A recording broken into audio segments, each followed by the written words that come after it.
Aha. There we go. Ooh.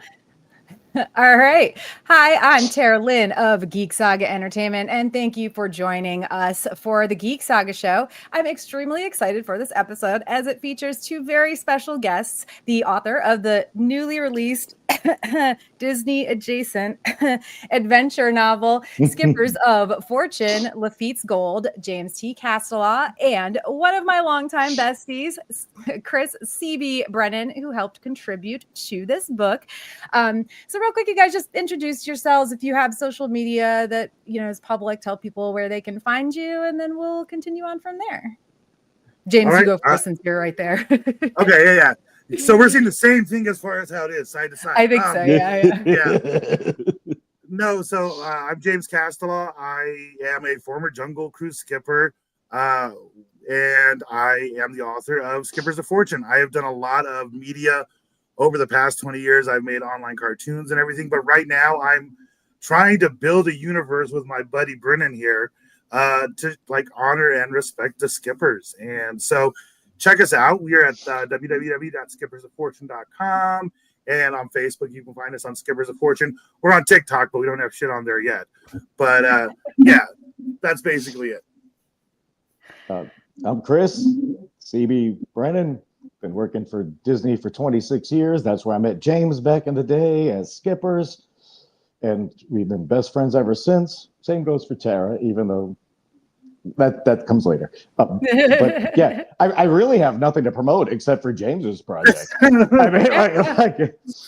that's really all I've been doing. I feel like I'm the Jason. I feel like I'm the Jason Mewes to his Kevin Smith. I'm just along for the ride, but I'm the loud one, and he's Silent Bob. Anyway, yeah. Wait a minute! Didn't you cosplay? Yeah, that was me and Uncle Steve. I knew it wasn't James. Yeah, I remember it being Uncle Steve, but I was like, wait a minute, weren't you that character at one point? Anyway, we won the contest. You've always been the Muse. Yeah, you've always been the Muse. Even in that, I was loud, and we won the contest. Steve was in character. Uncle Steve was in character the whole time. Didn't say a word. Right. It was amazing. For those of you who have no idea what we're talking about, I'll get into how this happened. But this was at a Disney cast member Halloween party way back in the fall of 2001. In the Haunted Mansion. Yes, in the Haunted Mansion. Back when they did stuff like that. Yeah.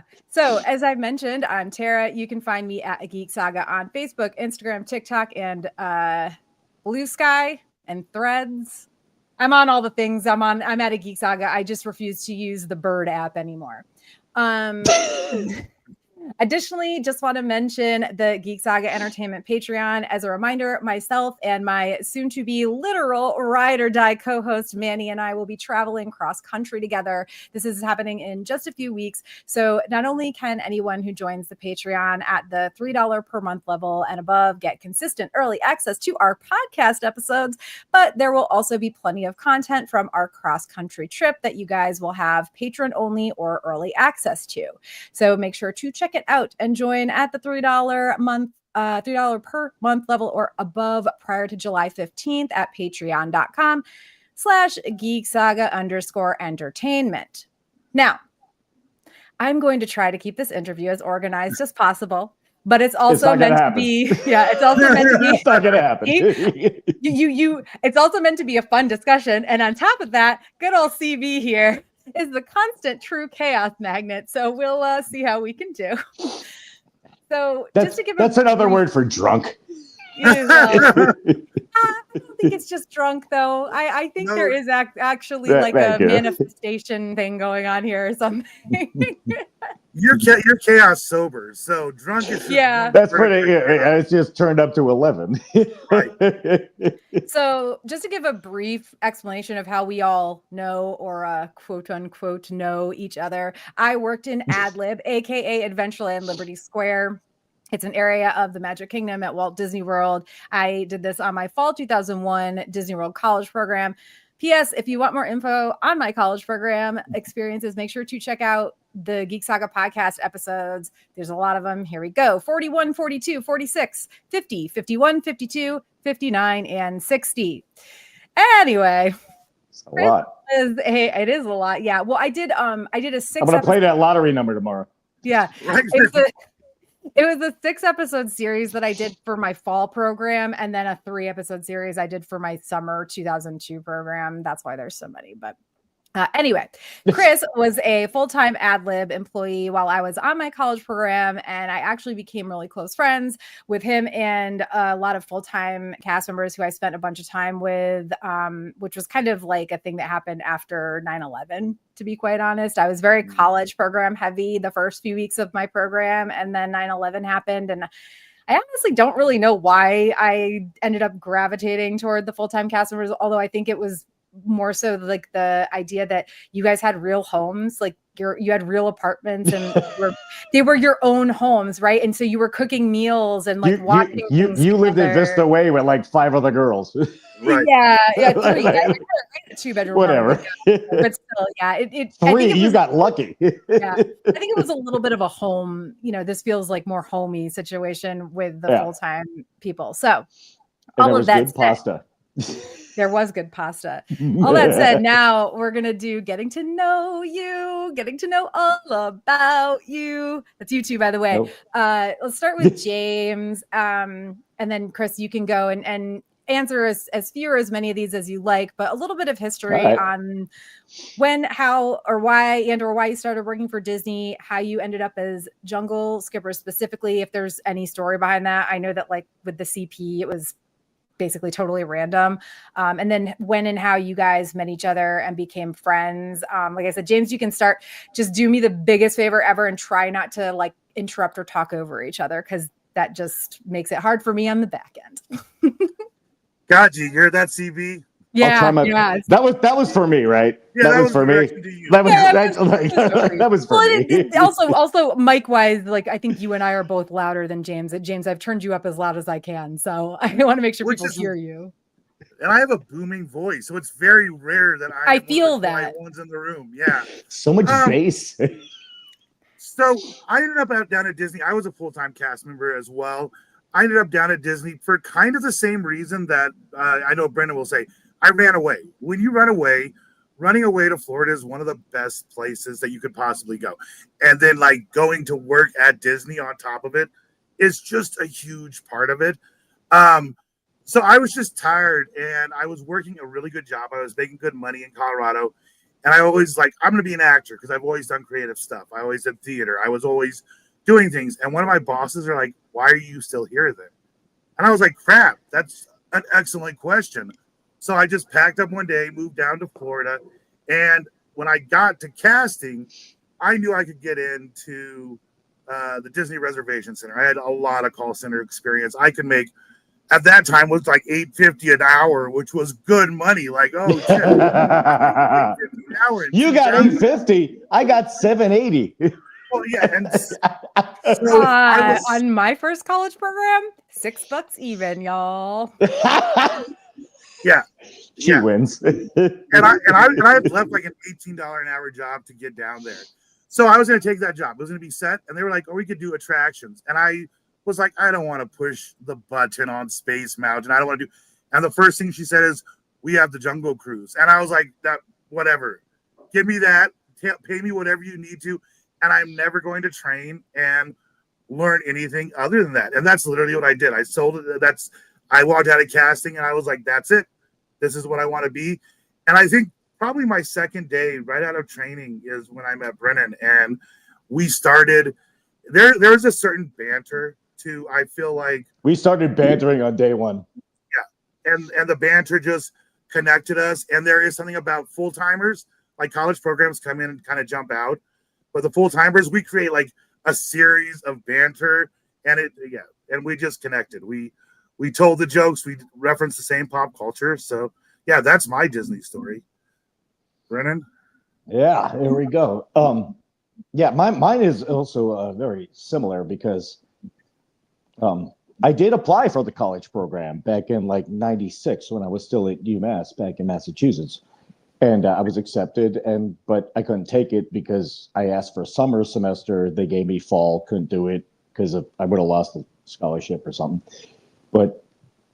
But then I graduated college, and then I got a quote unquote real job, like in what everybody thought what I should be doing. in the medical field. And I did that for like a year and a half, 2 years. And I'm like, no, this is not fun. This is not how I want to spend the rest of my life, is sitting in this, awful place. Hospitals are very depressing, but people are dying all around you. It's sad.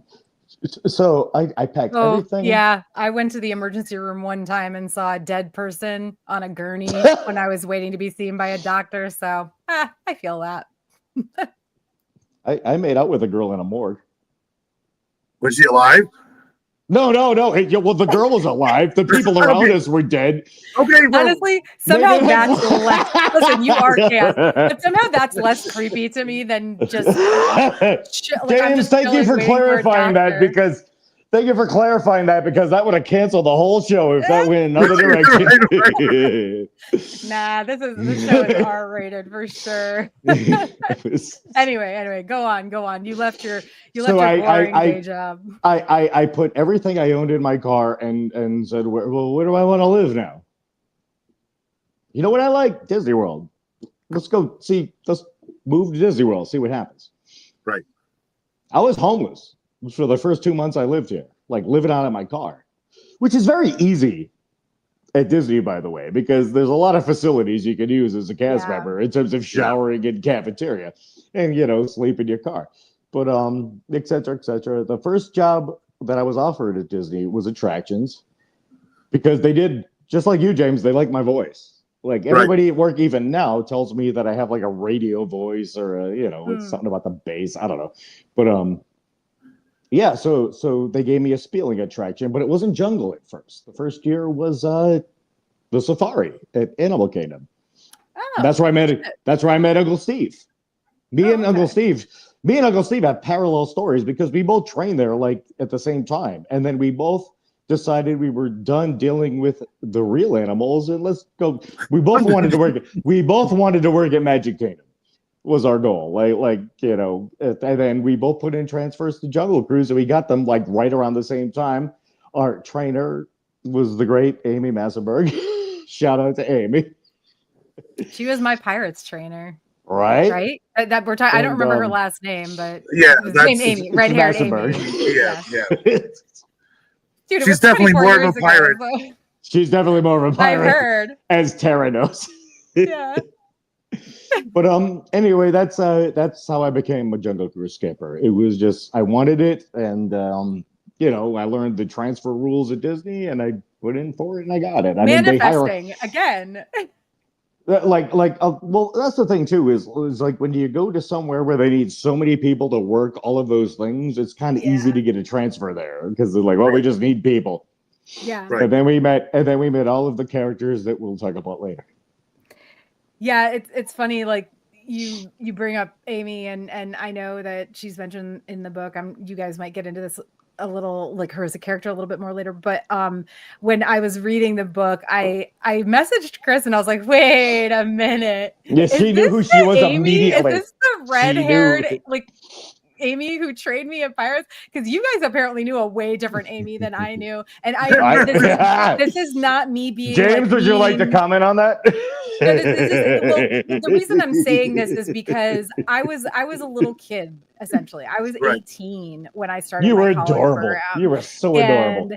When it was me and one other CP who they were like, okay, Tara and this kid are going to Pirates. And so they sent us to Pirates. And I want to say Amy, if not my first day, then certainly like during my training, I'm pretty sure she kind of was like, I don't think that they should be giving Pirates jobs to CPs. Like this is there are people in Ad-Lib who have been in Ad-Lib who want to work here. And like, honestly, like at the time I was like, what the fuck, man? Like I can do this job. I'm, like, yes, I'm a CP, but I'm not immature. I'm not going to be like calling out all the time. And I didn't, honestly, I did not call out once I think till like the last few weeks of my college program when I got really sick, I never called out. And like, listen, I took every ER they offered, but I Right. never called out. We all did, and then we went to the boo. But ER and early release, by the way, for anybody who Yeah. has never worked at Disney or just doesn't know that. But yeah, I so at the time I was very You offended. clocked but in and put your honestly, name on that list immediately. Yeah, at the time I was very offended, because I felt like she was saying like, you're a child, you can't do this. But I like age and hindsight has led me to realize that no, she, this was a posh job. Let's be real. Mostly in air conditioning, even when you weren't, Right. even when you were a greeter, you were still in the general vicinity of air conditioning and whatnot. So at the time I was very pissy about it, not to her, but like in my 18-year-old childish brain. But again, time and age has made me look back and be like, oh no, yeah, she was totally right. Those were posh jobs, and it was only two of us. But if there was a list of full-time or part-time people who've been working at Disney for a while who are waiting to be trained at Pirates, it is unfair that it's like doing stretch at Haunted Mansion. And we weren't even fall advantage. We were just fall. So we were only going to be there from August to like early January, like late August to early January. So anyway. And then they throw you out like trash. Well, no, I mean, I could have stayed. As long as you don't get in trouble, they're fine if you stay, even if it's only seasonal. Well, they need labor. Yeah. Well, for basic, Cheap for minimum labor. wage, absolute minimum wage. Yeah. Could be subsidized by the government for the other part of it. You know what I mean? Like Disney, their college program and their international program, it's brilliant. Like as far as a business thing, brilliant. So Chef kiss brilliant. Before I move on to more book stuff, I do have to ask Chris. All right. Because I swear to fucking God, I always thought you worked at Pirates while I was there in the fall of 2001. But apparently, did you ever work at Pirates? For like 2 weeks. Okay, so you did train there, and worked there. I trained. I was trained by Super Pirate. Do you remember Super Pirate? Yes, I remember. The guy they called Super Pirate. What's his name? Yes. Eric? I don't remember his real name, but I know who you're talking about. I think it's, I don't know, but that guy was like, I'm a pirate. I remember that I showed up on day one for training, and he told me I was wearing the wrong color pants. And I'm like, well, that's what costuming gave me. He's like, no, those are the girl pants. Oh my God, you need the boy pants. Because the girl pants were like, they were also longer. Ours were full length. Right, yeah. Why did they give you the female pants? I don't know, because the guy working costuming was an old man. And I just said, I need pirate pants, please. And then I think he showed me two colors, and he was like, would you like purple or red? And I'm like, I don't know, purple or whatever, and that was my day one of training. Well, because y'all's were like Jodhpur pants, like they were short. and honestly, I would have preferred that because I'm 5'9", and the stupid girl pants were never long enough for me. Give me those cutoff pants where I can wear the striped socks any day. I think now they let them do that too. For the record, my striped socks that I stole are still in my closet. Don't tell Disney; they're going to charge me like $500 for those stolen socks. For the record, I don't know where the pants are, but I definitely still have a shirt, a vest, and I had pants at one point, and I also have a Magic Kingdom. We're all doing this, talking loudly. James, why can't I do that? I have to talk into the mic because I'm the quiet one. I still have it's in my closet. I almost wore it. You wore it to the reunion. You should have worn it. Keep it separate. Keep it safe. Right. Okay. So Connie character basics are in her bedroom, her rented bedroom. I didn't mean to call you out, Bethany. Sorry. Anyway. Don't say the person's name if they're still working at Disney. Right. Where are we going? What was the question? I forgot. Wait, you're still working at Disney. Pirates. Yeah, Pirates. so you were trained, but you never really worked there. I was trained for a week. But I worked like maybe 5 shifts until I got the call. Now here was my whole thing, was that I came to Disney for one purpose. I was in love with Pleasure Island, even before. Oh my God. And when I was in Massachusetts in bartending school, and visiting Pleasure Island way before I worked there, I'm like, this is fun. This looks like fun. I want to work here. And I was on the waiting list to bartend at Pleasure Island for like 2 years. That's kind of also the only reason I was in attractions, because there was a long waiting list because everybody wanted to work at Pleasure Island. And then I only worked at Pirates for a week because I got the call on like a Friday or whatever, that I would get to bar back. I didn't get bartender immediately, but that's how it worked back then. We didn't have bar backs anymore. I'm still the Disney bartender, but we don't have those Bar anymore. backs, yeah. But I got hired as a bar back at the Adventurers Club, and I'm like, yeah. And what kind of transition is that naturally? Is going from Jungle Cruise to Adventurers Club. That's the evolution of my Disney career. Yeah, and I forgot what you were asking. Was it something about pirates? It was. Yeah, but you answered the question. So okay. Anyway, let's get into some book basics. And these are mostly for James. So Chris, I don't know if it's you or James, but I'm gonna mute you real quick just because I'm loud. No, because I'm hearing like a fuzzy sound and I want it to go away as much as I possibly can. So like if you want to say something, you can unmute yourself. Or I'll just pay it. Yeah. Or I'll it's okay. It's okay. Low tech operation here. But I didn't hear it last week when we were testing this, so who knows, whatever. But I'm gonna mute you, but if you can unmute yourself or I can unmute you like also. So anyway, James, super basic question. What was your original inspiration for these stories? Because I know this is going to be a series and you're already working on the next ones. So I want to start with that. And then I've got a few like follow-up things that may or may not be asked depending on your answer to this. So honestly, the original inspiration from the story, I mean, I'd be amiss to not say Indiana Jones and like classic pulp adventure novels. But truthfully, it was a combination of the Skippers. And I had spent almost a month and a half in New Orleans last year.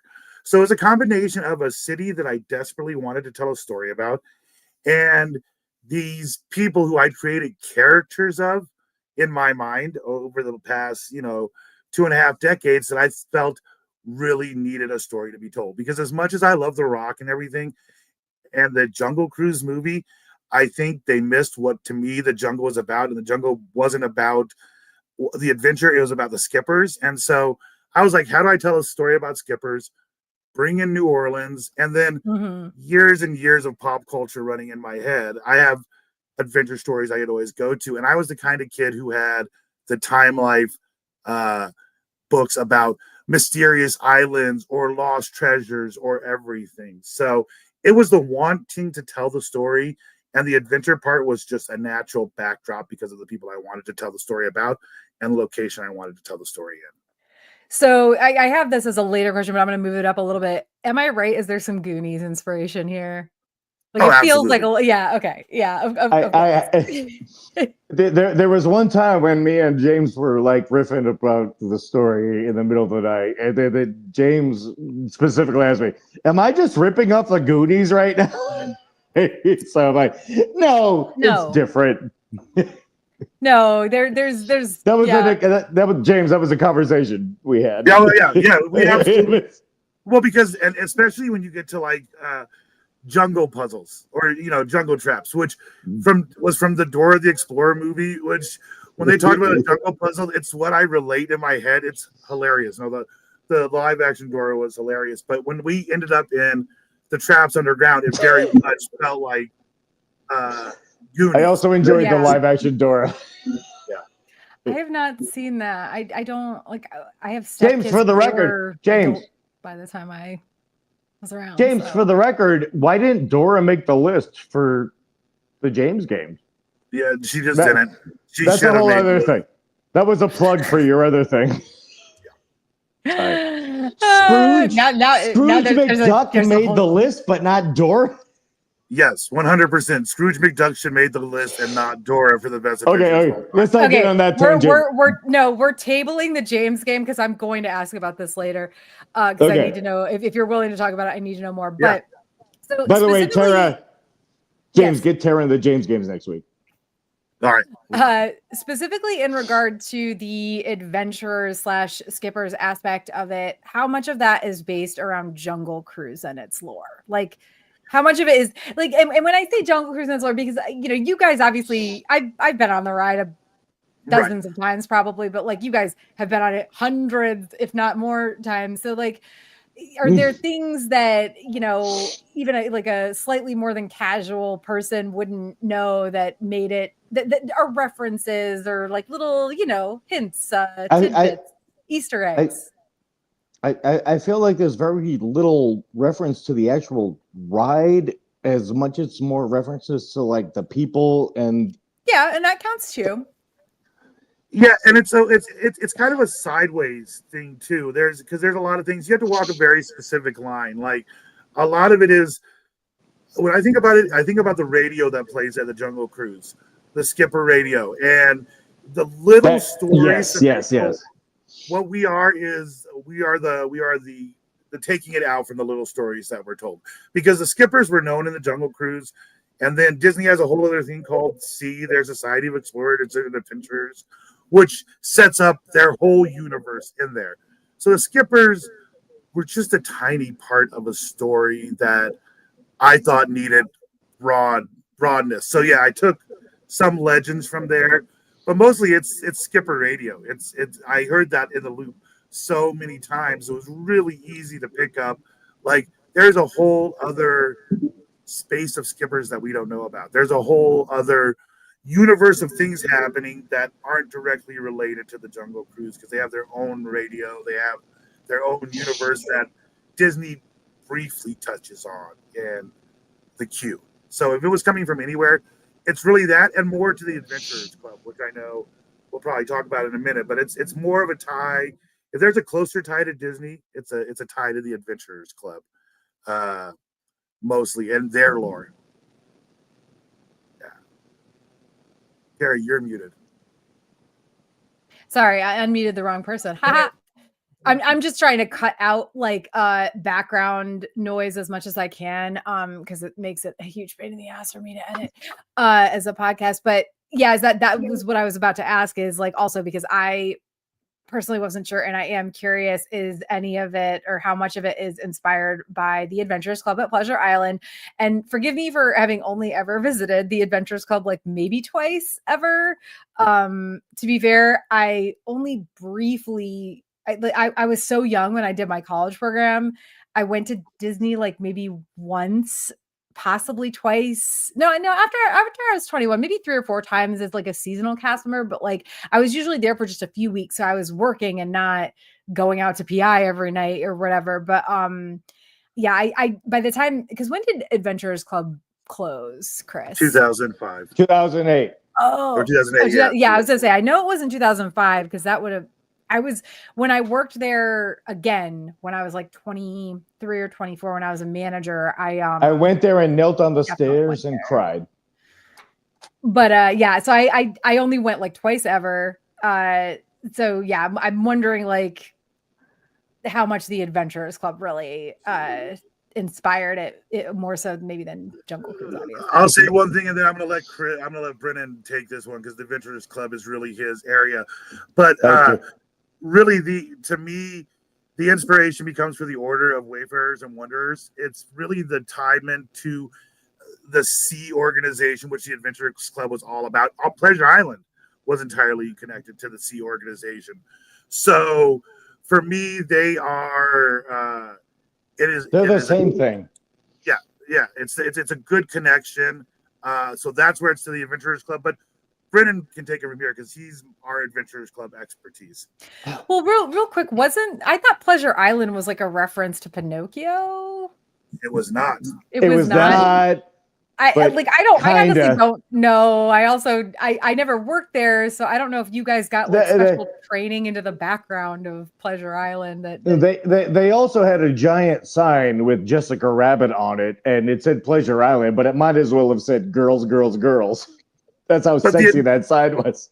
The initial design of Pleasure Island was based off of a sea member called Meriwether Pleasure, and every club. That's the real story. Yeah, every club had its own legend to go along with it. So if you would look on the outside of these clubs at Pleasure Island, there would be plaques, and it would detail the history of why this club is what it is and how it's connected to Meriwether Pleasure, who was a member of the Society of Explorers and Adventurers. So yeah, that was the original. That's the synergy story that they never really held on to a lot. But those of us who spent a lot Went of time through the training. They taught me that in like training. Like it was called like urban training. And I'm like, urban? This isn't urban. This is Pleasure Island.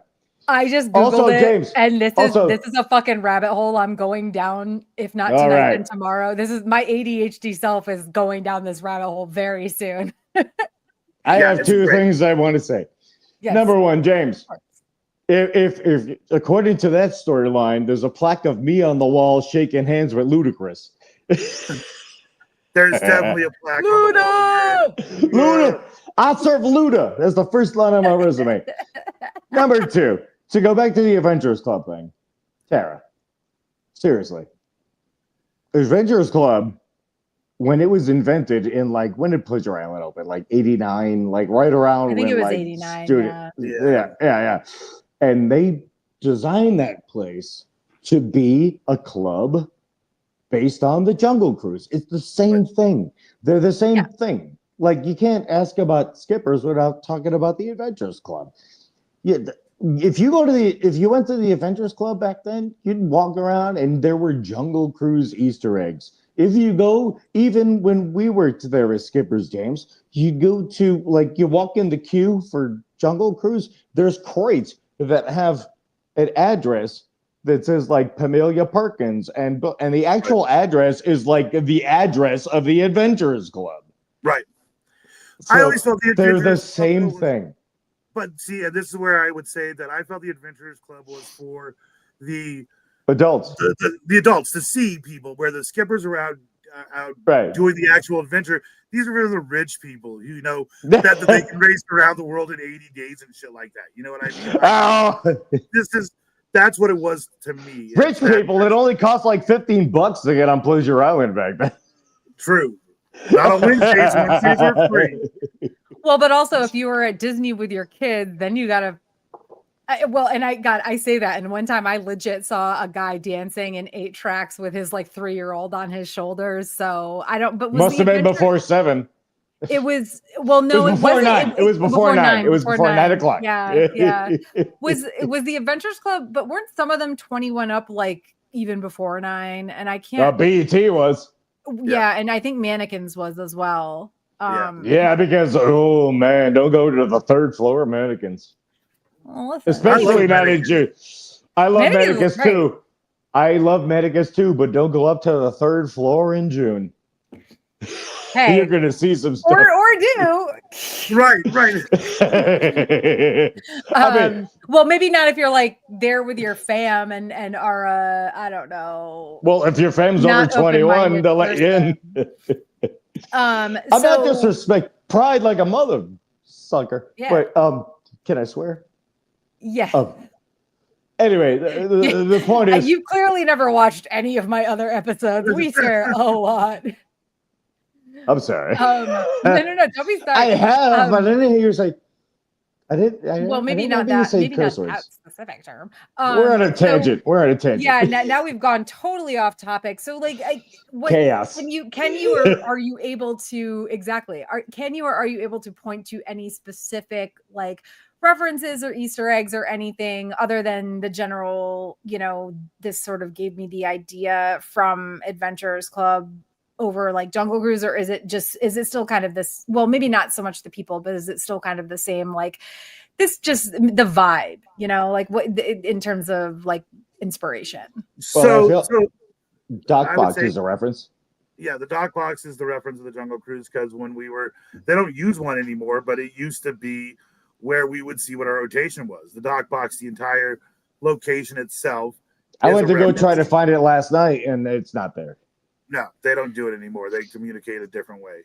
There were magnets on ours. And the secretness of like doors and stuff it goes back to the Adventurers Club, because the Adventurers Club used to have secret doors that would open up and get you to different rooms and everything. But yeah, the most prominent Jungle Cruising, Brennan's right. It's the dog box. It's Okay. the title of the dog box. And I was gonna ask another question about that later, and maybe there is still a question there, but did you guys use, what did they call the computer system that actually, like, did you guys use the computer system that was supposed to No. deploy you? What did it? Not- It was a I computer It's- deployment. it's I think it was CDS. It's Computer deployment system. And they still use it now. It's outdated. We Jesus. used it at Pirates, and it worked okay at Pirates, but like when It didn't work okay. When It still doesn't work okay.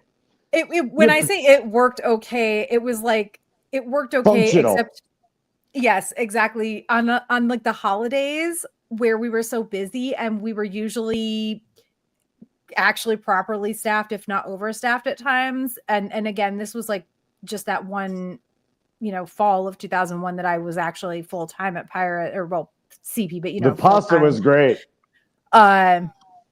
They like the times that we went off CDS and did it manually, which was literally like you clock in, you bump the person in tower, I think, to break, or to the tower goes to off unload. Is it tower to unload to load to greeter, and then greeter goes on break? Or is it, no, it's the other way around. You clock in and it was greeter. Maybe tower, I think, was last. Whatever it was, like it was a 1, 2, 3, 4 rotation. If there were 2 loads open, then whatever. But like the fact of the matter was, when we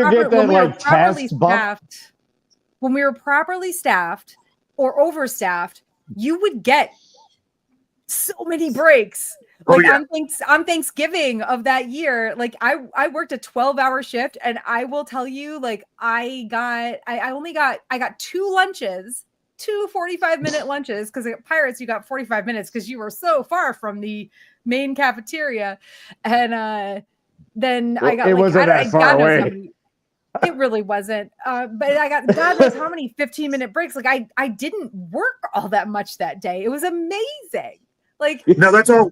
So that's all we had. We did not have the computer, at least as long as I worked there. We had a giant magnetic board, and each of our names were on magnets.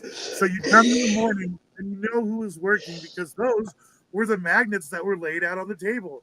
And then they were just put in stacks of 4 on how the bumps and rotations were going to be. And the same thing at Jungle. There were either times where you would do 2 cruises or 3 cruises at a time, and then you'd bump to the next rotation. But days we were staffed, we would do 1 cruise, and we were on break every like 31 minutes, and we'd be on like a 10-minute break every 30. Because James, we were in the inner circle of the skippers, baby. Remember every time. But also, okay. You guys had a lot harder job. doing one cruise is way harder than working literally any position. I have a counterpoint. Especially tower, where you're just like pushing buttons in a chair. Yes, it was a much easier job that we did. Yeah, because we knew the guy that was in the dog box. It was either Lessel, Wilcox, Breckler, sometimes Karen, and like we show. Oh, I remember Karen. Of course, so, but I'm just saying that's how we got the, and we're like, this movie's around. I think Larry Tinkle had a magnet. I'm sure he did. I'm sure. He did. Towel. Anyway. What's your next question, Tara? Well, I was going to say, like, the funny thing was, even like when I was a manager, why did it all of a sudden get more staticky? Chris, that's got to be you. Is it me? Oh, yes. It's you. It's something about your connection. When you leaned forward, it got wicked staticky. You're totally like no static at all right now. So just stay. Yeah. Can you be slightly less chaotic and just stay exactly where you are right now? Never move at all. I'm kidding. Yeah, there you go. Like a fucking mannequin. No, I don't. just the I'll one thing I try. want to say about, we've gone off on this tangent about Disney, working at Disney and stuff, but the one thing I'll say about that is when in 2006, when I was a restaurant manager and I was a quick service restaurant manager at studios. I got drunk at my bar at Martha's Vineyard. Yes, that too. But also like Sorry. when I was doing that, we were using CDS, but we had full-time people employed to just basically fix CDS all the time. Like it would spit out, assignments, and they'd be like, nope, this isn't right. Like at least 60% of the time they were fixing it, probably more. So Tara, anyway, hope maybe they've got AI working it now. Who knows? Jesus. They don't. It works exactly the same as you remember. They still do that. They still do that. I come into work, I clock in, I see CPs in the hallway, go to CDS and get a thing on a printer that says go here. And they're like, oh, I got dining room. That sounds they miserable. Still do that. How is Disney so... Anyway, that's a whole other thing. Yeah, that's like an entirely. We've already done the whole Disney podcast. Okay, so for both of you guys, like obviously James, you wrote the thing, but how did Chris contribute? Like, was it just his general great personality and chaotic adventures being used for broad ideas, or were there like specific instances used for inspiration, perhaps even like writing, editing help? And like James, you tell your version first, and then we'll hear the chaotic version.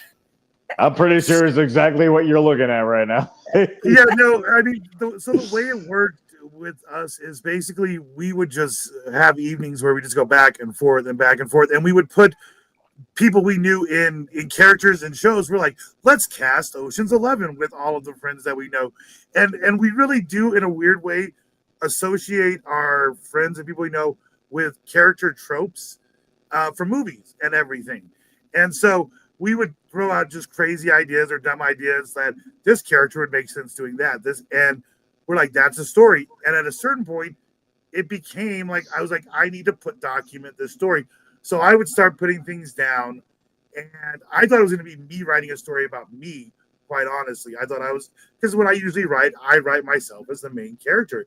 But Brennan CB really became the main character from like the start of the book. So I would talk about where I was or kind of what was happening with the story. And Brennan would just throw out a couple different things, and like half of it would make it into the story. So he was really, there were times I think he was collaborating with me, and he didn't know that he was necessarily collaborating with the story until he read the whole thing. And he's like, I remember saying that. I remember this. So yeah, it was like, it was collaboration through just talking bullshit, basically. Well, and honestly, I love that though, because I love that you gave the contributor credit when he didn't really even know. I didn't even know also, I was. It's fine. It's fine. It wouldn't have been a story without him. That's what it came down to. I wouldn't have been. It wasn't a story without everything that Brennan took it to the next level for me. It became a story because of our communication about it. Yeah. Well, so Chris, what about you? You're getting emotional. I love this. And I say that and with like literally all the love of my heart. This is why you're my big bro. So James, picking out things from the book, like things that what he's talking about, like what are things that you remember, etc., that you're just like, oh, hey, shit, that was great, or just be emotional. That's fine too. Well, the whole first page. I get a call in Worcester. I went full accent, and you asked me about. Wait, why were you actually? Hold on. I gotta break into this. Why were you in Worcester? Because I thought you were from like Boston area. You're from Tara, Worcester? we talked. Yeah, Worcester is Boston area. Worcester is not. Worcester is Western fucking Mass. My grandfather is from Worcester. Central Mass. Whatever, Central Mass. Sorry. I can drive from Worcester to Boston right now with no traffic in 45 minutes. I can drive from I'm from to Boston in like an hour and a half. So I win. New England too, by the way, James. Yes, but I'm from New England too. I'm from like north central Connecticut, but my grandfather is from Worcester area. So I, for some reason, I forgot that we'd had the Worcester conversation. So when I read that, I was like, why the fuck is Chris in Worcester? Anyway, so the first page is all about you being in Worcester. And Tara, I told you that I'm working on the story, but I read you some of the pages. Yes, you did, but the idea of you being from Worcester had like, for some reason, I just you're shipping up to Boston, you know. Oh, how very stereotypical. I don't know, pickle. Stereotypical. Cheers, everybody. Stereo pickle. Cheers. So I think where you were going, Brennan, I think you were going to talk about your bar. The first page. The brick, yeah. The brick office. Yeah. The brick office was the first place I ever drank when I turned 21. So he would tell me stories, and Thanks. he would name places, and they would, when I knew that we were in. And Tara, by the way, this is how CB gets back to Worcester, is because of. If you go ahead, James. Sorry, I didn't mean to tell you. No, it was when he would leave locations that meant a lot to him, or he would talk about places in New Orleans or anything like that. I just took note of certain aspects of what he was saying, like the name, because originally I named it after a different bar. And the brick office is a good name for a bar, but it didn't have a sign. The brick office didn't have a sign. It was just a brick building. It was just a brick building, which was ironically right next to the driving school for teenagers. They were like connected. They were like the same building. It was like driving school for teenagers. Honestly, and a bar. That sounds very New England. Right. It's very Worcester. And so, yeah. And then that's how me and my friends from back in the day, when we were all stupid little 21-year-olds, we thought it was a cool bar because, like, hey, we get a drink now. And it was like the first one we saw. And my friend Ben, it was me, Ben, and my friend Geraldo. And we all just walked in this brick building. There was no sign that said brick office.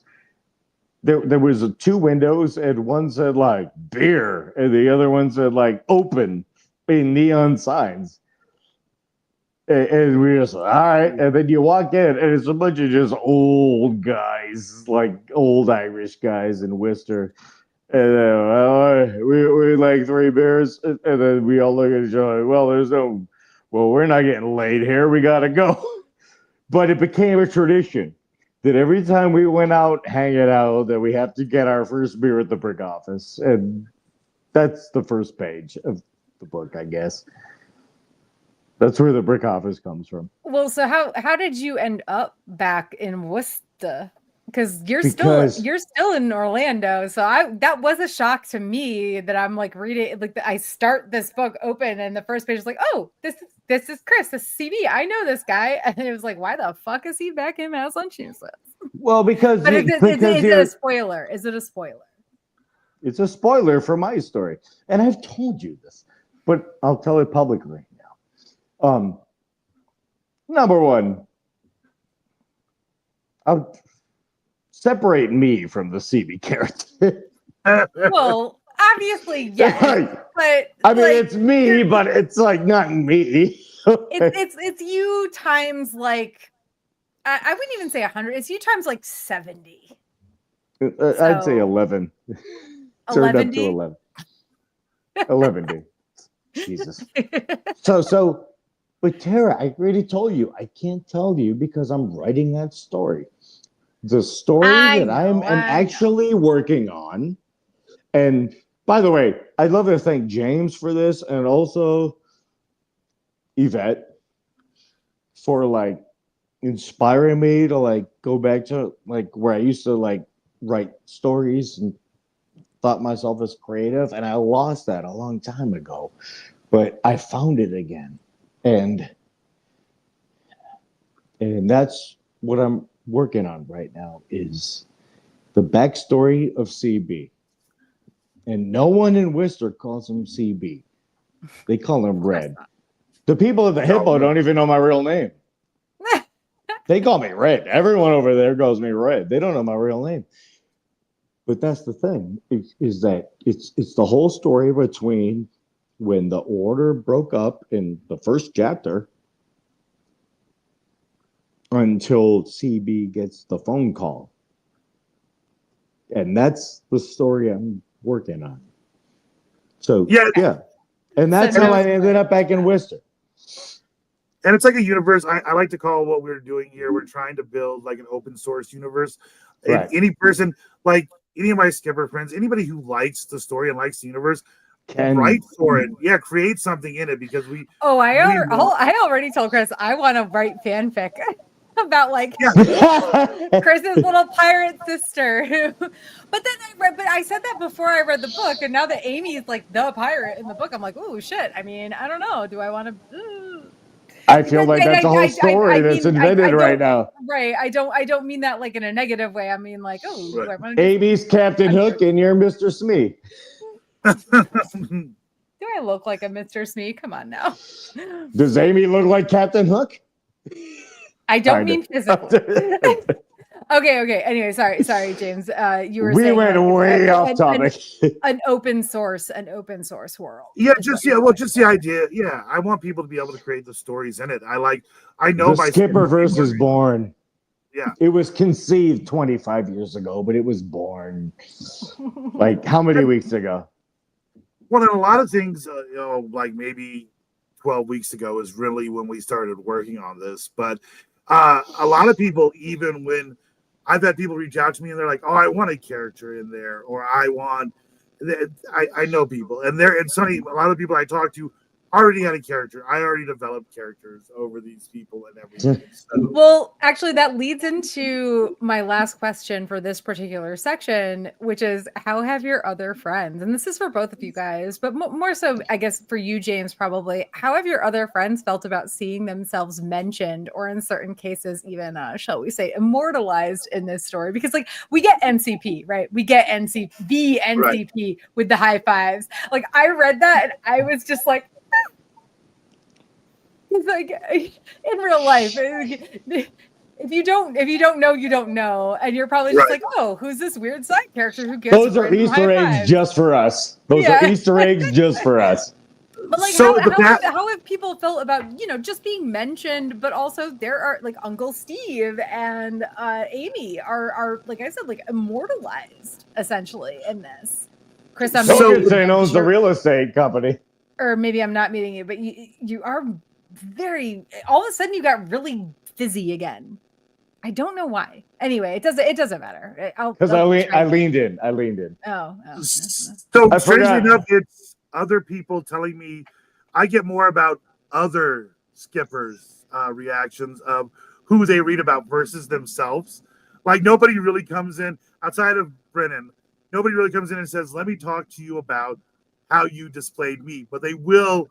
Fine, and a lot of it's Amy. A lot of people have reached out to me specifically about the Amy who is not a character that, like, when I was writing the story, I didn't know Amy was going to show up, but I needed a pirate, and I was like, well, if I need a pirate, I know exactly who's the best pirate.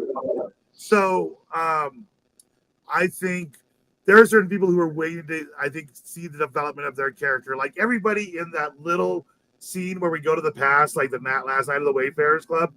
That is such a simple touch on their character that I think they're waiting to see exactly what I do with them. But the best example would be Melody, my wife, who, if you ever try to write a character about your spouse, you have to be very careful the way they are. And I don't cut a lot of things out. Mel is the one who looks at us sometimes and thinks we're on crazy adventures and everything. And I wondered, she didn't read it. She didn't read any of it until it came out. Really? Release or anything until it came out. That's amazing. That's amazing. And she was like, actually, you nailed it. Exactly. She's like, the one thing that Melody would not have done is she would not have got on Amy's boat. She's like, I already don't like boats, and I know it's a bigger boat, but the way you described it, I would have never got on the boat. But she did and became a lesbian fisherman. Spoiler alert. But it's not a sex scene. It's no, yeah, I know, yeah. Well, even if it was, whatever. Well, and honestly, I loved her Well, character. maybe it should have been. And Sorry. I feel like this is your wife, and if I was like the significant other of a person who wrote this, I would be like, yeah, I'm totally fine with this. There's literally nothing negative there at all. As somebody who has done some like in that like characters in this novel may seem familiar to you, but they're totally not. But yes, this is an insertion in a way, but kind of opposite of what actually happened in real life. Yes, there are ways to do it that can be negative. There are ways to do it that can make yourself feel better. And I think that you just made your wife and I also knew before we got into this interview that Melody was based on your wife. Like I knew that, but also literally I other than I didn't know the boat thing, but I feel like she's there's nothing about that character that makes you think like, ooh, this guy's talking shit about his partner. No, she's tough. She thinks we're goofy. You know what I mean? Like, and she's a little bit into you, but like not sure about it. I liked it. Yeah, we've been together 20 years. I'm still not sure she's that into me. So we'll see. I'm hoping it works out. So. Well, to me, it felt like you were just trying to build up like a little. You have a backup. Well, no, you want to have a little bit of like a will they, won't they? You want a Jim and Pam, Sam and Diane, Leslie, Sam and Diane, Jim and Pam, Leslie and what the fuck was there? Ben, yes, Leslie and Ben. Thank you. I could give like 20 more fake documentary examples. 20, but you know what I mean. Like, there's a Superstore had one too. I don't know if you guys watch Superstore. Also, Abbott Elementary had one. Whatever, but yeah, hers was a very like positive like. And also Amy's was just hilarious. And again, I say like from what I said earlier, the name of the boat is perfect. This is not the Amy I knew. Like the Amy I knew was very like stringent and like, God, I have to train these fucking college program motherfuckers to do a job that other people deserve more. And clearly you've never been drunk with Amy. I have not. I don't think well, if she was ever at any of the parties or whatever, wrestling, I don't know. It was etc. No, it was probably the ale house. No, I couldn't do that because I was a baby. I was a literal child on my college program. Well, you can go into the ale house underage. Yeah, but like, what fun is it when you can't drink? Like, well, that's why you hung out with the old people to sneaky drinks. Jesus Christ! I'm pretty sure I bought beer for you when you were underage. You did. One time, yes, but that was on my second college program, and it was at Bennigan's. Yeah. One time. It was just one time. For the right. I'm pretty sure. Yeah, actually. All right. Well, I mean, not counting house parties; those don't count. Right. Anyway, because it's already there. I didn't know there were rules for buying beer for underage. We're getting off topic here, but so any other? Well, we knew we would. Here's what I have to ask. Has the NCP said anything about his appearance, a brief appearance in? He's kind of busy with his ginger family. The NCP, by the way, look at his family. It's the Weasleys. It's the Weasleys. The gingery gingers that ever gingered. This is just my we do not generally support J.K. Rowling on this podcast, but I will allow that reference. Thank you. There you go. Yeah, no, not directly. Oh, sorry. On the post. Don't be sorry.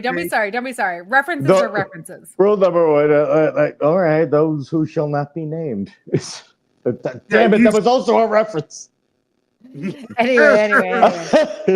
You responded on the Facebook page on some of the posts that I make about NCP, not directly the character from the book, but the lore that's created on the Facebook page. He has definitely responded directly out of that. So, nice. And everyone who knows, and people who know NCP, just like you said, the high five. The moment, like when I first wrote it, I didn't have a high five in there, and I wrote back and I was like, "Why is there not a high five in there?" You know, like that's like his superpower. It's his disarmament power that he Yeah. has. Yep.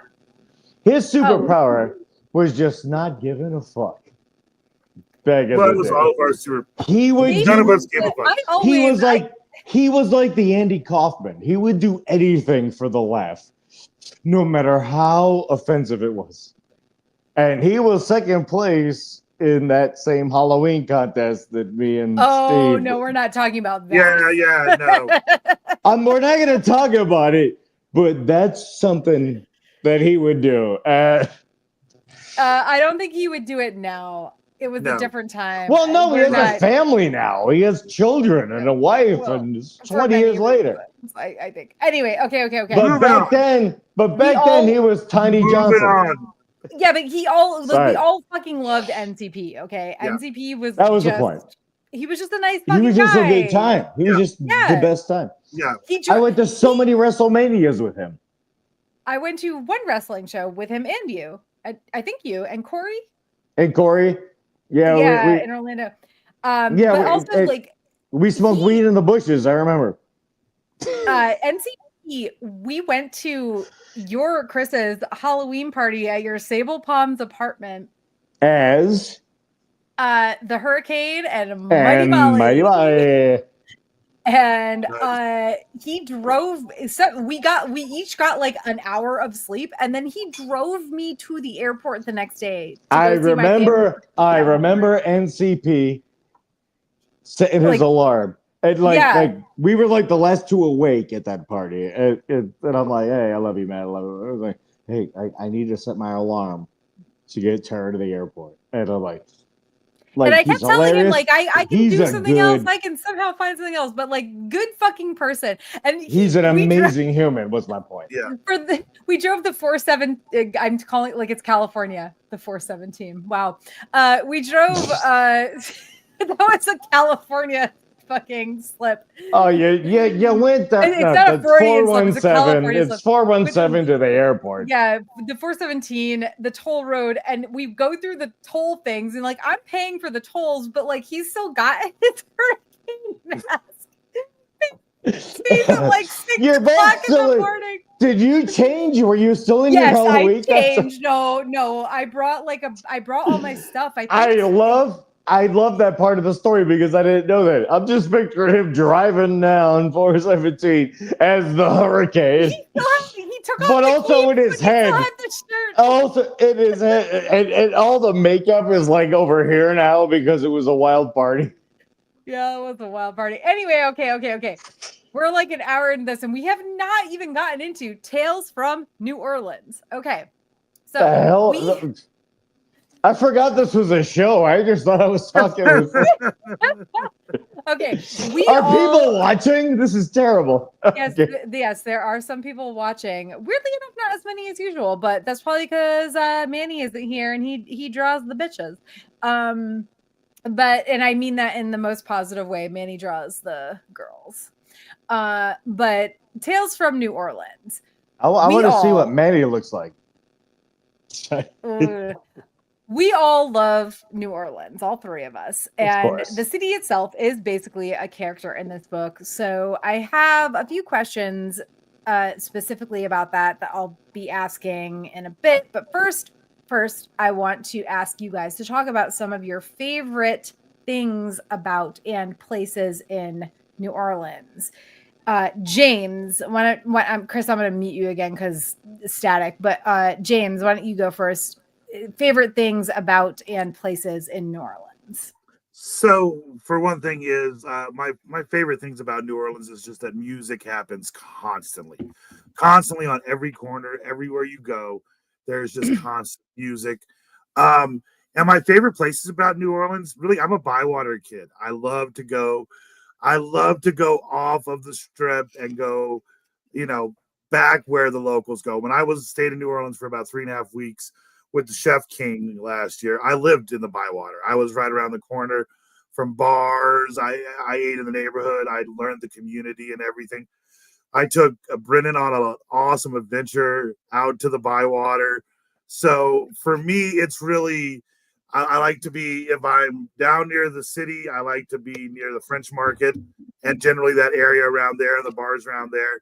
And then I like moving out towards the Bywater. But yeah, it's the music, it's the magic, there's lore. There's such lore and history to every part of that city that I'm a sucker for that. Oh yeah, me too. Hardcore. So I'll talk about my favorite things in a minute, but favorite. Well, I know the brewery places. you're gonna say. Well, yeah, I know you know that, but favorite places though. Before we move on to Chris, do you have any specific? The Abbey on Decatur. Well, that's Chris's, but what's yours, James? What's your? So favorite, I like BJ's Lounge. I like BJ's Lounge and Vaughn's out in the Bywater. Yes, I know BJ's. Yeah, no, wonderful place. I like the R Bar, and we spend a lot of time at the R Bar. They do a great hot toddy in the wintertime and everything. Plus, friends of mine own each of those bars, so I get to go in and see them and a lot of the community around there. So, but yeah, no, I would say R Bar and BJ's and Vaughn's are really, when I go to New Orleans, those are the three bars that I absolutely have to hit, followed by the Abbey, but I got to leave that for Brennan because I know that. Do you have any like specific like restaurants or anything? And I mean, when I say restaurants, like it doesn't have to be like some sort of expensive, crazy place. Like just any places that you make sure you eat at. So I go to the Clover Grill. I go to the Clover Grill all the time. Always good to eat there. And there is a Verdi Mart. Yes. Yep, I know what you're talking about. And they have all that jazz sandwich, which is absolutely one of the most amazing sandwiches out there. It takes a while to get. Yeah, I call in an order ahead of time, about 25 minutes. It is literally just like a little shopping mart, like a gas station with a deli in the back. Mart, yep. But it's amazing. It's absolutely amazing. All right, Chris. Sit back a bit though, because when you sit back, it like somehow has less static. But so what about you? Let's start with the Abbey. Why do you love New Orleans? Okay, the Abbey. You love New Orleans because of the Abbey. Period. Full stop. No. I love New Orleans because all of my favorite memories have happened in New Orleans. Same. But also, like if I take my New Orleans scorecard, it's like 2 Mardi Gras, French Quarter Festival, Jazz Fest, 2 WrestleManias, and then just random trips in between. Number 1, the Abbey. The Abbey, just because Pittsfield works there. That's where I met Taya. Is the Abbey on? Is that on? It's on Decatur. Decatur. Okay, yeah, that's what I thought. We drank there together. Yes, I know, but I think we only did it like our last day or something. And then you walked me up to Frenchman and showed me your brewery. It was that was also the day with the dogs. There were dogs. Yes, there were dogs. There's always dogs in the world. Yeah. Always dogs. Yeah. Especially in that area. There were dogs and there was Gizmo. We had to stop. You know what's fun about? Oh, the dog that ripped this off my face? Is that the one you're talking about? It wasn't that Gizmo. It was my Gizmo, but no, that was the dog that loved Gizmo. Oh my God, you just remembered me of that Abbey story where the dog ripped this off my face. Because like some dude was in the bar at the Abbey at like 4 a.m. and I'm looking for Taya. And then I have Gizmo. Gizmo was hanging from my neck with beads. And I'm like, well, I'm going to go to the Abbey. Are you sure that was with Taya and not with me? Because this is the Gizmo with beads. He still has his It wasn't necklace. With Taya. It was after Taya. It was on his search for Taya. Yes, thank you. Yeah, after he's lost her. I literally have never removed these beads from his neck because it makes him easier to carry. So I was at the Abbey and a pit bull jumped at my face, but all he wanted was to like bite Gizmo. And I thought my life was in danger. I got free shots out of it. So poor puppy just wanted his toy. Yeah, and that's what the guy said that had the dog. He's like, Yeah, "Oh yeah. my god, he thought you were playing." And I'm like, I didn't know this was the game I was playing. I just thought I was gonna die." So anyway, the Abbey, number one, Pittsfield bartender, boom, best jukebox in New Orleans, by the way, is the Abbey, but it hasn't worked in years. Still beautiful. Number two, the Crab's Table at Caesars. Oh my God. I can't. Okay. I've literally What? never once stepped foot in that casino Well, why not? because I'm not a gambler. And also, Okay. when there's you can only stop one, there. You're not a gambler. but when there's only one casino in a city, the house always wins. Like, I That's a love fair point. this isn't Vegas or Reno or even Atlantic City. Like, when there's only one casino in a city, they have nobody to compete with, so they don't have to put out winning anything. Just say. Well, I mean, If you're in New Orleans, the casino is the last place you should go, in my opinion. yes, it is. It's the last place I go every night at 4 or 5 in the morning. It is Ask true. James. No, every time I Where's was like, the I'm done. last place I go in New Orleans every night? And it's the last place he hits before he gets back on the plane too. I mean, I feel like, listen, Chris is very basic because he's also Bourbon Street happy, and I am not. Yeah. No, yeah, same with me. Chris, you're a basic bitch. Yeah, I am loving you and joking and also talking shit about no. you at the same Oh, I time. get it. I have my favorite bead balcony. On Bourbon Street. Yes. On Bourbon. Oh yeah, was that the bar that we went to where the girl and I talked makeup for like hours and then No, that's Bourbon Heat. That's my James. I know Brennan's bars on Bourbon Street. Say her name. Say her So- name. It's Bridget. Her name is Bridget. Yeah, Bridget. Which is weirdly enough the name I gave my car. I had a Chevy Blazer. My car was Bridget the Blazer. Anyway, Hey, so- James, side note, Chica's been like commenting the whole time. And she just told me I'm not a basic bitch. Thank you. He is. wait, where is she Thank you, Chick. commenting? Me gusta, chica. Is it on like your Gracias. post?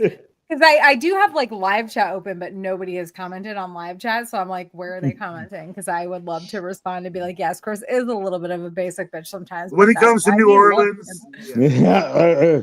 He's not a go out and for sit down pizza basic bitch in New Orleans, but he is. I will stay on Bourbon Street the whole time. Basic Yeah, bitch on and Bourbon. I hate Bourbon Street.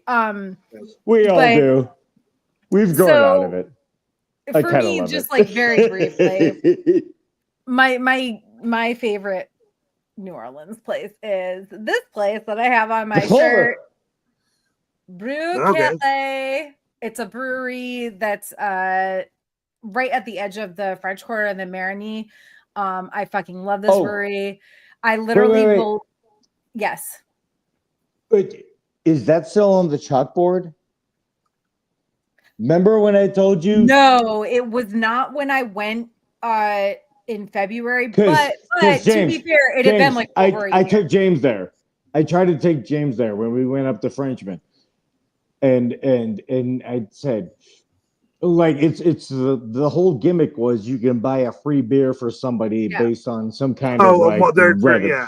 And Or a I jungle said, skipper. Or something. and I said any jungle skipper, and I think they didn't close down, did they? Because they were in trouble. No. There was like a short period of time where I think it was like a post 2020, like still struggling to get on their feet sort of thing, but they were Hair open when I flip, was there in drink. Hair February. flip, drink. That was that a hair flip? So anyway, I love Brew Carré. I discovered them they opened in 2017, but I discovered them when I was there for my birthday in 2019. I fucking love this brewery. I love the people that work there. I love their beer names. They're beers also are very fucking good. Those were good beers. Right, and they're like right there on the corner kind of Frenchman Street, so it's like right there by and like food wise it's hard because a lot of the places I loved like the first couple times I went to New Orleans shut down over the years. Yes, Well, thank I you, will because say we went after COVID and all our favorite yeah, places shut down. I will say like Cochon with their rabbit and dumplings dish is Love me some rabbit. amazing. But what I want to do real quick, and this is very much like a side, situation here that I'm going to read this, but I've been waiting for a reason to do this. So I'm going to do a dramatic reading of an Okay. experience I had at the old. Are we still doing the show? Yes. Are Oh, we yes. live? We're still live. Yes. Let's make it sure. I'm going to do a dramatic reading of an experience I had at the old coffee pot restaurant that used to exist in the French Quarter. I think it was featured on like Diners, Dives, and Drive-ins or something one time. But anyway, this is just I hate that guy. This is the real quick aside before we get into more New Orleans stuff from the book.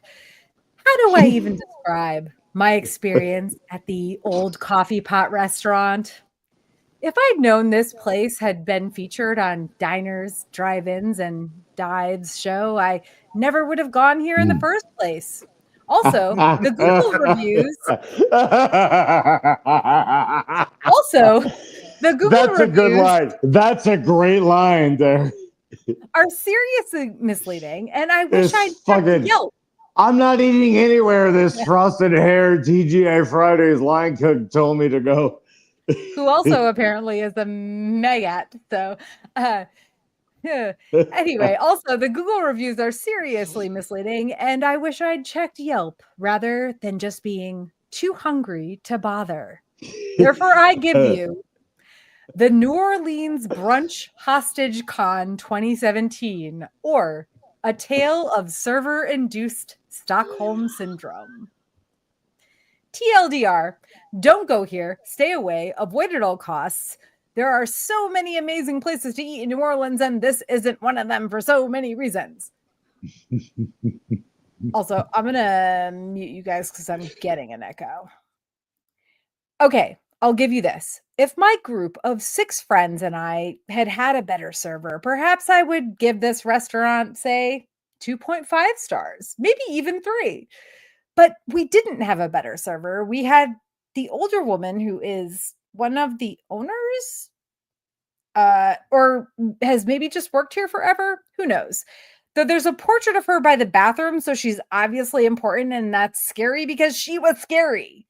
First things first, the food is nothing special. Definitely not as good as other restaurants in the French Quarter, and honestly, we only ended up here because the wait at my preferred restaurant, Stanley in Jackson Square, was too long.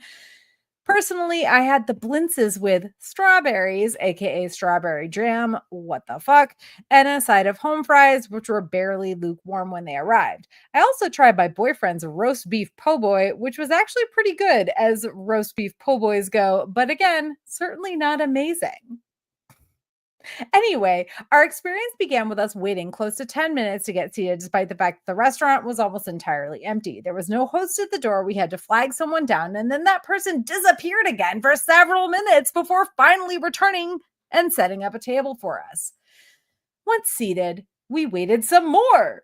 Seriously, at least another 10 minutes, possibly longer, before our server finally came by with waters.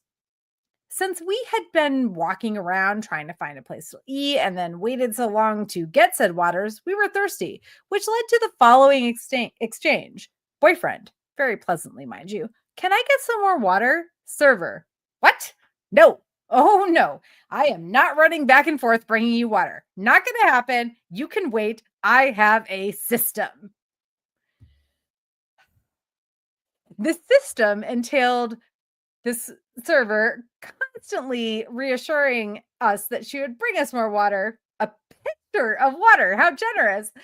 But oh, wait, she didn't do that until after we were almost done eating, which was, by the way, over an hour after we sat down in the first place. The entire experience lasted more than an hour and a half, and not once, but twice our server disappeared to sit down and take a rest. listen, I'm honestly, and this is a side note, I am honestly okay with that. Sit down and take your rest, girl. I know you've got a hard job.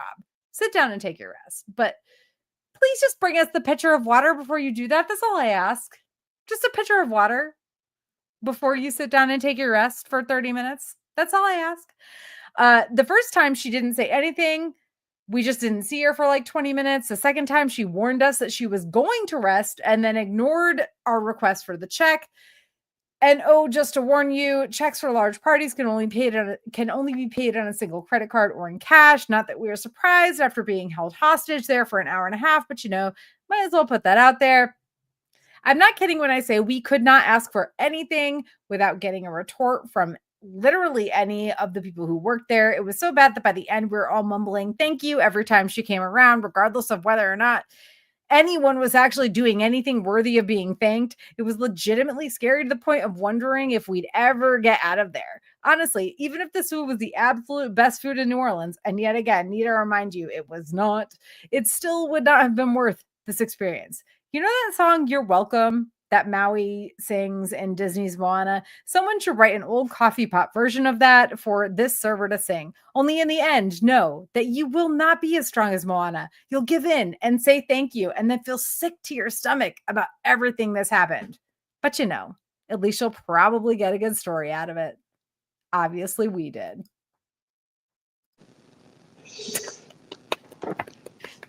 Yeah. Listen, as somebody, I'm sorry, what?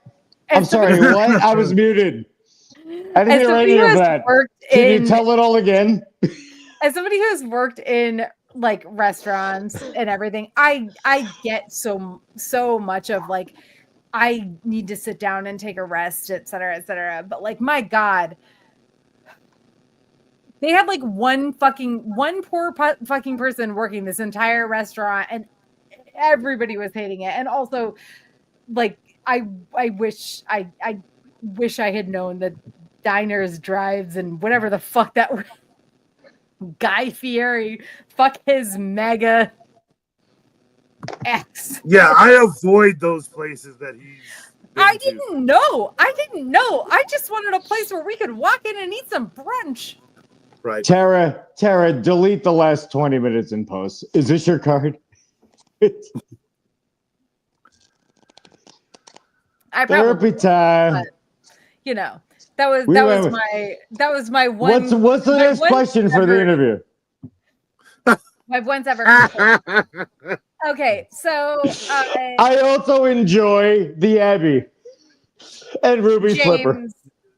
Yeah, James, talk to me about real life locations, named and unnamed.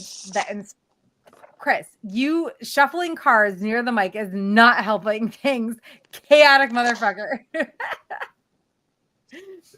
All right. Oh, so okay. Wait. Real just for the record, I'm the one who's chaotic right now. I just read something I wrote like 6 years ago. Come on, 7 years, 8 years ago. It was a long time ago. All right. Anyway, James, this is what talking to Tara in the middle of the night is like. Which is weird because this is not the middle of the night, but okay. Well, it is. Anyway. Okay. Oh yeah. James. So yeah. Talk to me about. Let's get back on topic. Talk to me about the real life locations, named and unnamed, that inspired the ones in this book. Some are obvious, but what about the ones that aren't? Okay, so first, is there any specific place that was the inspiration for the Doc Box Bar? And I don't mean the name. So really more about the location is where I would see the Doc Box Bar. When I went down last year, I went to see my brother at his band's rehearsal, and they rehearse at like a fucking like warehouse. Like a warehouse district underneath, over next to the over next to the Superdome.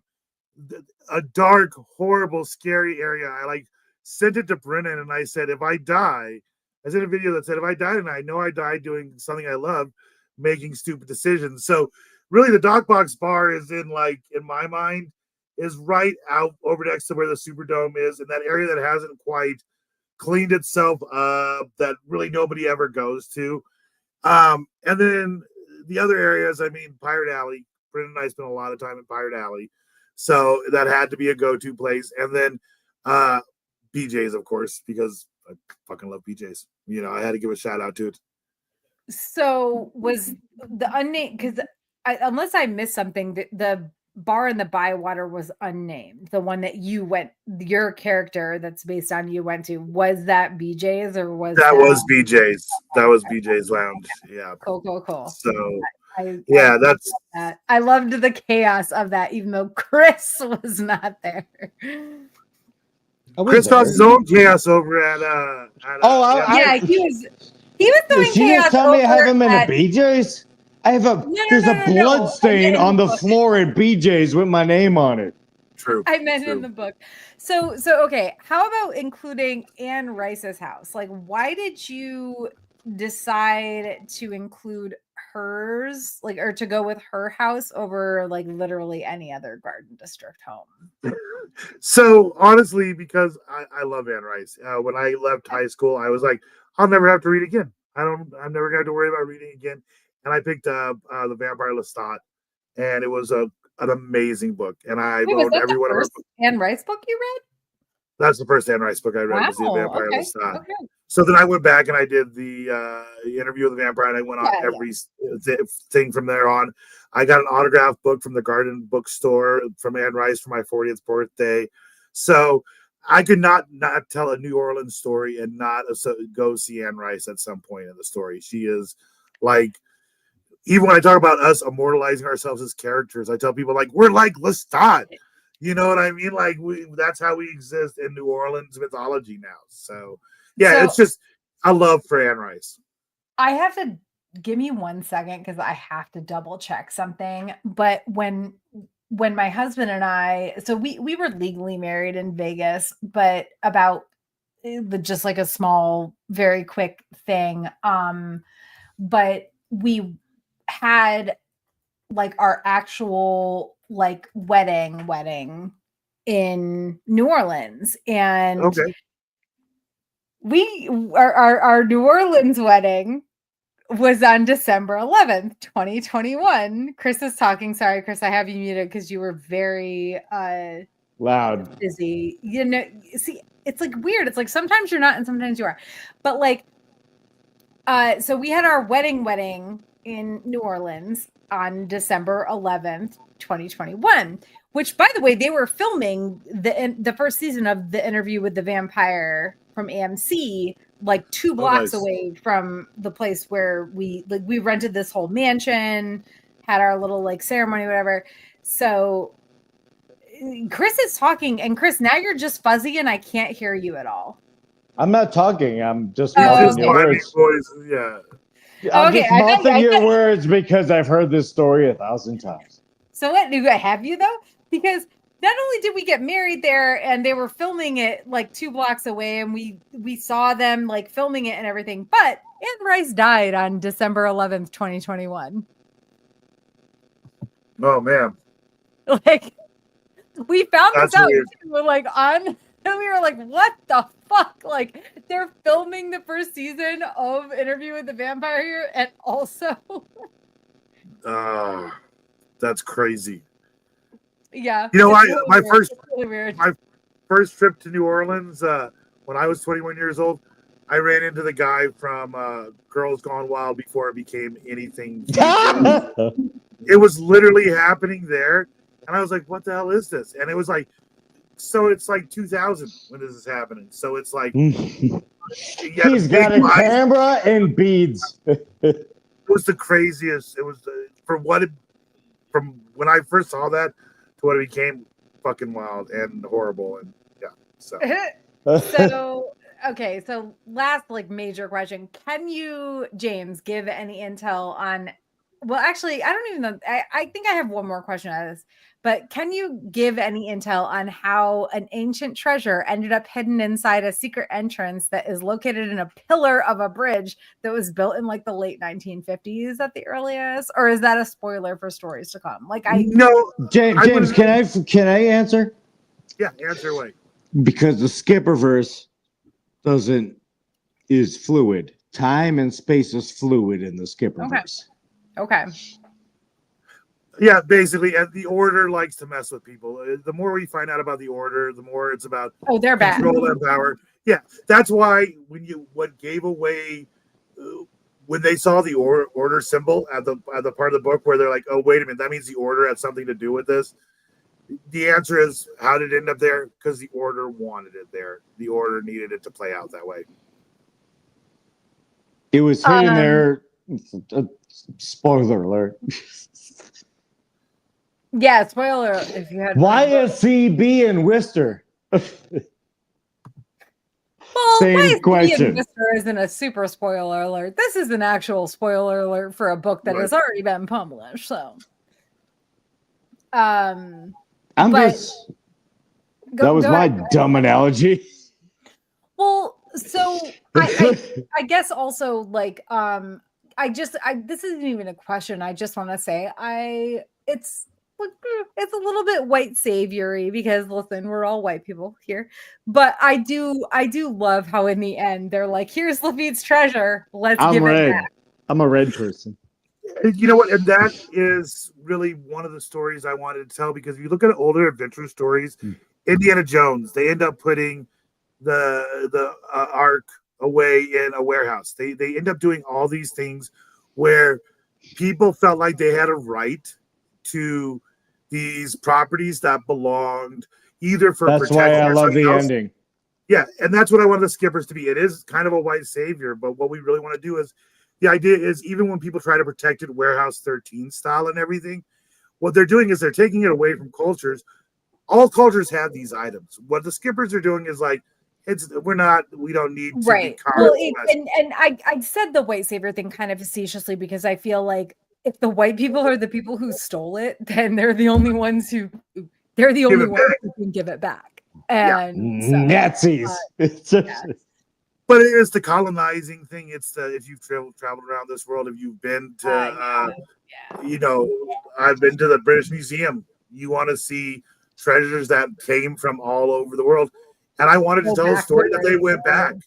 Yeah. I wanted it, and maybe giving a bunch of magical things or a bunch of treasures back to people causes problems. Who cares? It's their stuff. We can't protect it. You know what I mean? And that's what I really wanted the drive to be. I didn't want us to be another Warehouse 13, another Indiana Jones, another one of these people that are Goonies, Friday the 13th, the series. Oh, we got to keep these cursed objects out of people's hand. Why? You know what I mean? Like, let the treasures go where they belong. Yeah. Yep.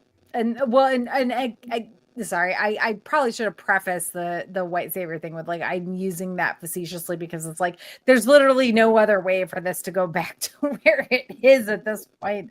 Unless you had like a POC character like find it. But I imagine that at the end of the day, it's still it's going back to where it belongs, and that's going as far back as about it. I mean, he's a pirate, so it's going back as far as we can get it. We can't get it to where Lafitte took it from, you know what I mean? But we're going back as far as we. Yeah, exactly. Someone put it there. Someone put it there later. Right. Time and space. So, any like other last things you want to get into about like the book or New Orleans before we do the last thing I want to get into? I mean, would you all like to come to New Orleans like a couple weeks from now? A couple weeks. No. I don't know. I kind of want to go right now. I'm moving cross country in a couple weeks. Halloween, though, I will be there. Ooh, we were just there last Halloween. I've been there the last two Halloweens. It's been a long time since I was in New Orleans on Halloween, and I am ready for it. Stars to prove it. I meant to say that, James, about Melody a while. When she was asking about Melody, I'm like, I want to shout out to Melody for saving my life. Keep my brain in my head. When can we expect the next installment of the story? And if it's gonna be a while, that's okay. Listen, like unless you're it's the 40 morning one. Unless it's George R. R. Martin and it's gonna be like 18 years, we're good.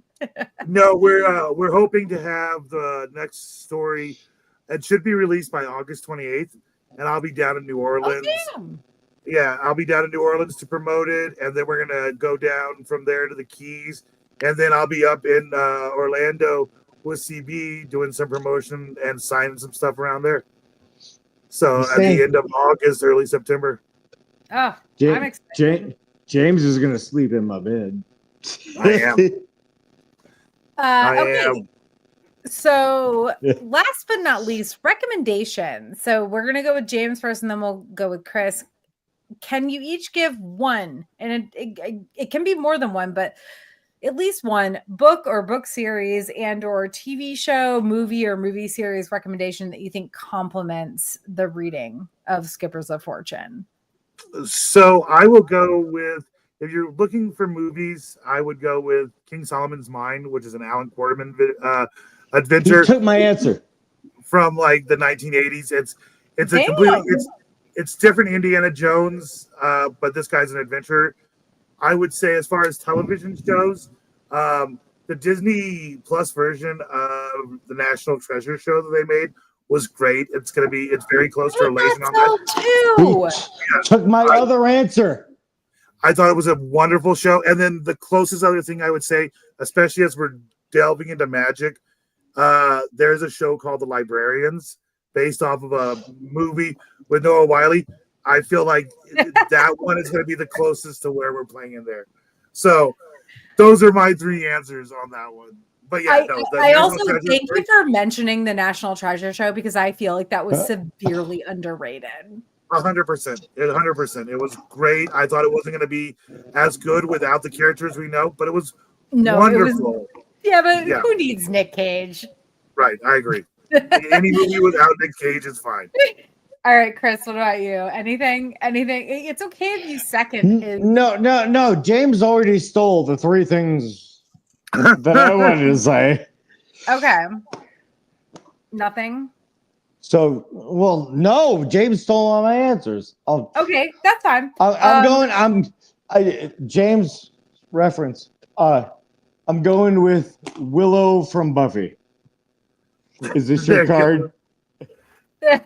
My God. Horrible. Okay. For the love of God. You took all my answers, James.